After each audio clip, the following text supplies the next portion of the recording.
Hey everyone, welcome to this CUBE conversation featuring cloud storage security. I'm your host, Lisa Martin. Today, excited to be joined by CUBE alumni Ed Kasmer, founder and CTO of Cloud Storage Security. Ed, great to have you. Thanks so much for joining us today. Yeah, definitely. Thanks for having me. I'm glad to be here. Cybersecurity, Ed, is it's a global initiative, right? Everyone's talking about it. The threat landscape continues to change.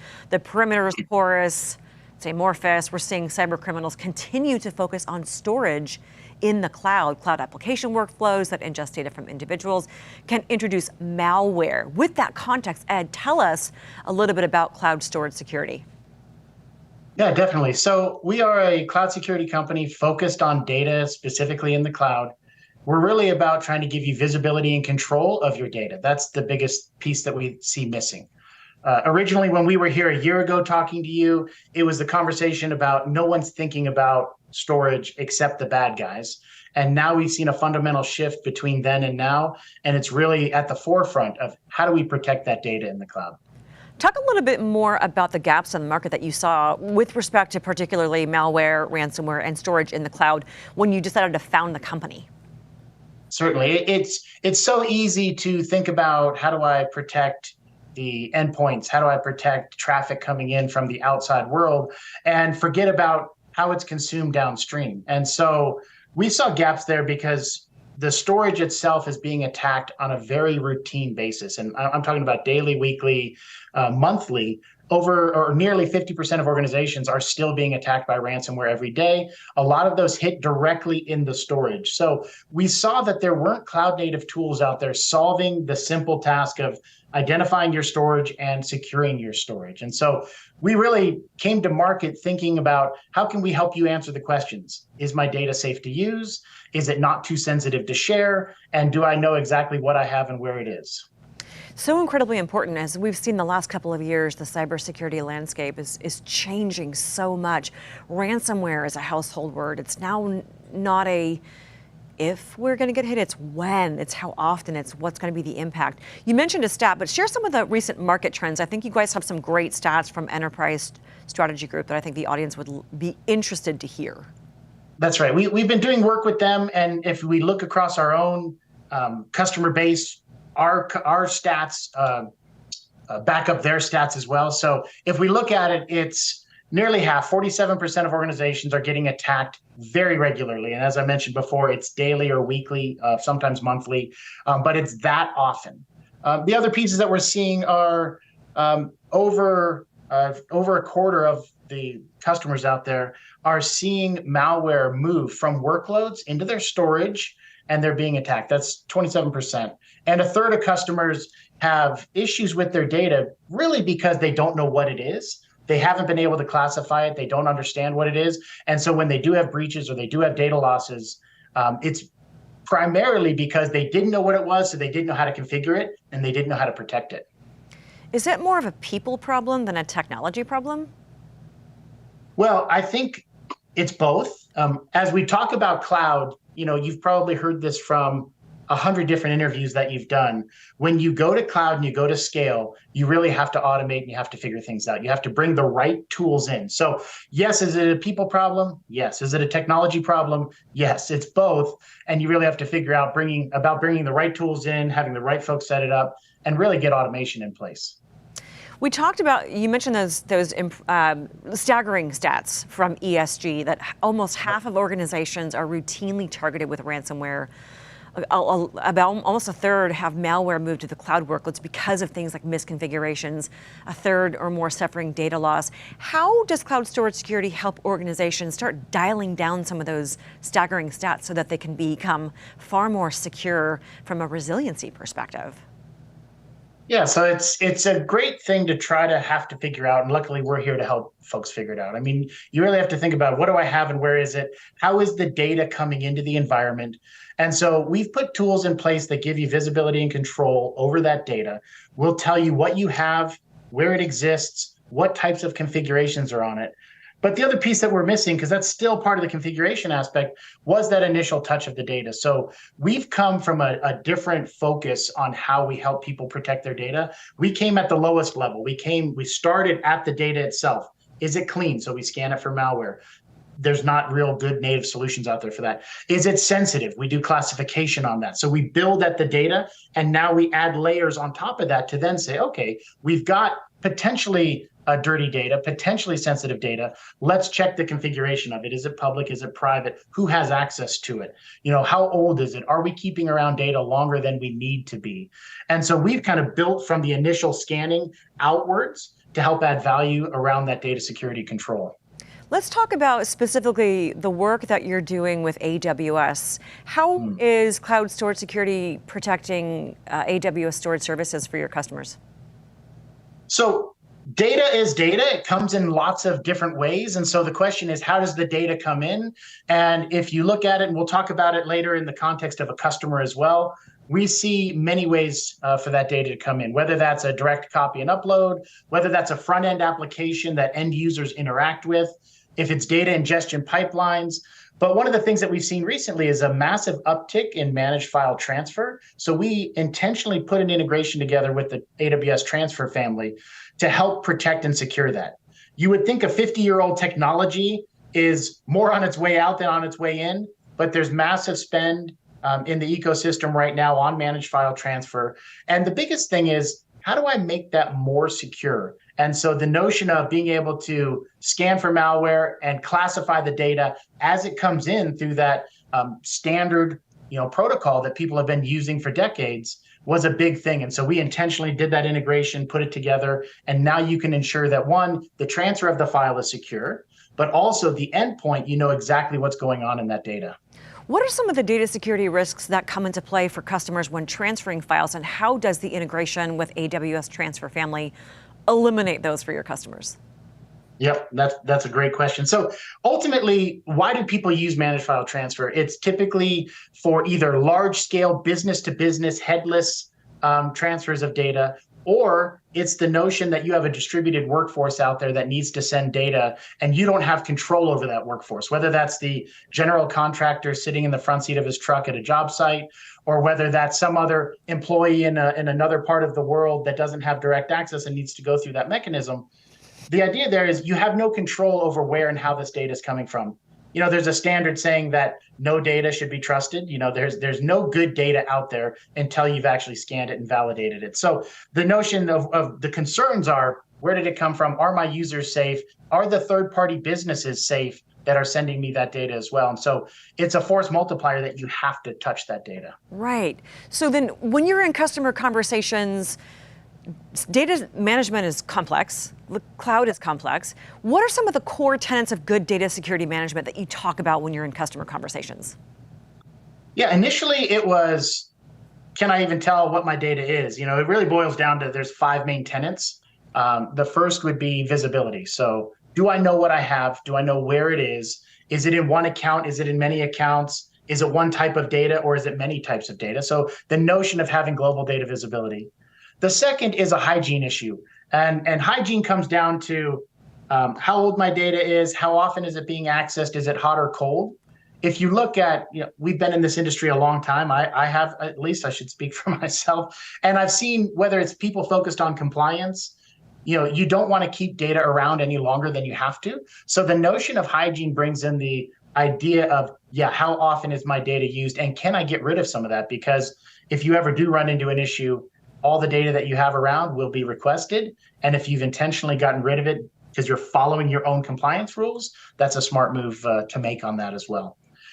The other aspects, the other tenets that fall into that are the risk aspect of that. Am I configured properly or not? Am I public when I mean to be public? Because public isn't a bad thing, but you want to be intentional about it and know that you're public. Am I private in other ways? And am I limiting the access to that data as best I can to the very fewest amount of people? The other things we look at then are access itself. That falls into that risk piece where it's compliance, but it's also who's touching my data. Are they touching it, as I would expect them to, from the places that they are, or from all of a sudden other parts of the world that we wouldn't expect? It's that idea of really being able to keep track of that. And then falling back on the compliance piece, that's the fourth piece. It's like, am I configured properly against best practices? Well, how about am I configured properly to solve for things like PCI and HIPAA and the like. Right, and all the things that are coming down the pike. So good data security management, it sounds to me like what you're saying is layered. It's visibility, it's hygiene, risk assessment, access, compliance. So ensuring data is safe to use is your top priority for your customers. That's right. How does cloud storage security deliver that? What are some of the differentiators of what you're doing? Yeah, so we've tried to create an enterprise management solution here that gives you visibility and control in a very simple format. So we've made intentional decisions here. We allow you to install the product yourself in-house. And why do we do that? Because customers don't like to send their data out to be touched and scanned. Metadata around configuration is one thing, but the actual IP and content that they've developed and they're consuming and they're using throughout the rest of their business, they really don't want to send anywhere else. So we deliver a solution that can be installed in under 10 minutes.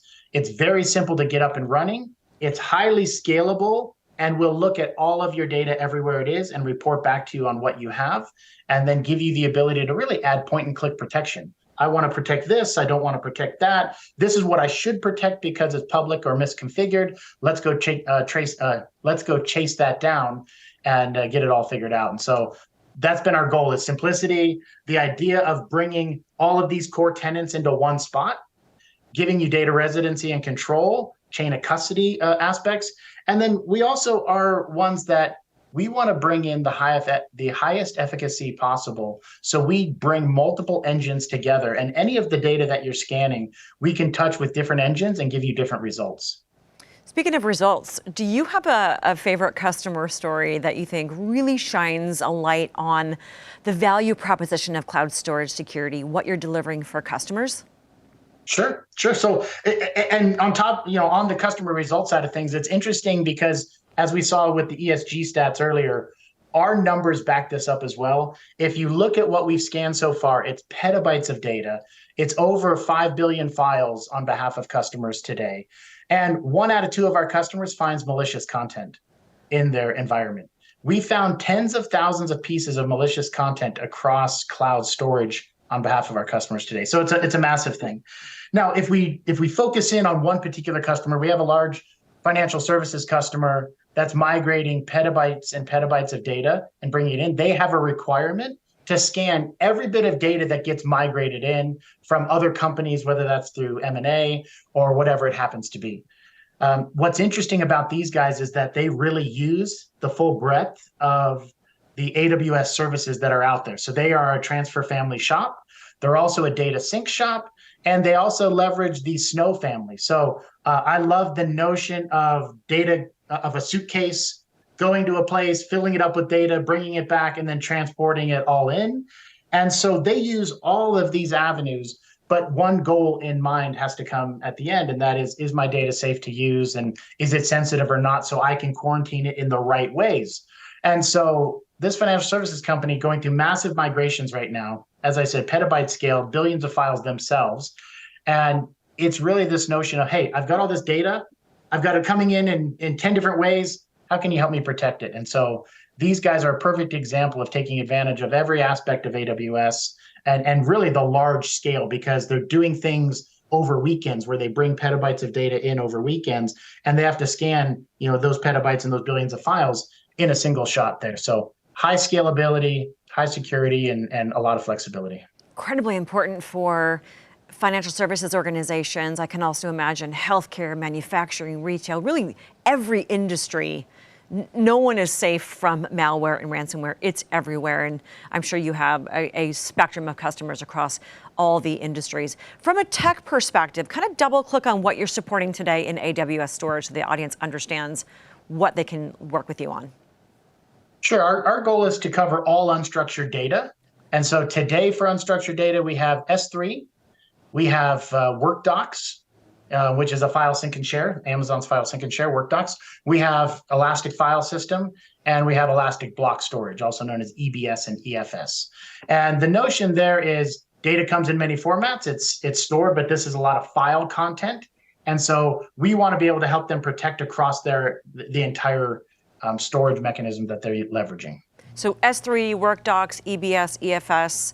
What's coming soon? What does the roadmap look like? Yep, we'll have FSX by reInvent, and the goal is to continue to look at that and continue to expand. So what is beyond unstructured data? Well, it really becomes the conversation around structured data. And so it's this notion of, okay, let's go and evaluate the same types of mechanisms around your structured data as well. So this falls under RDS, other database types, and the like.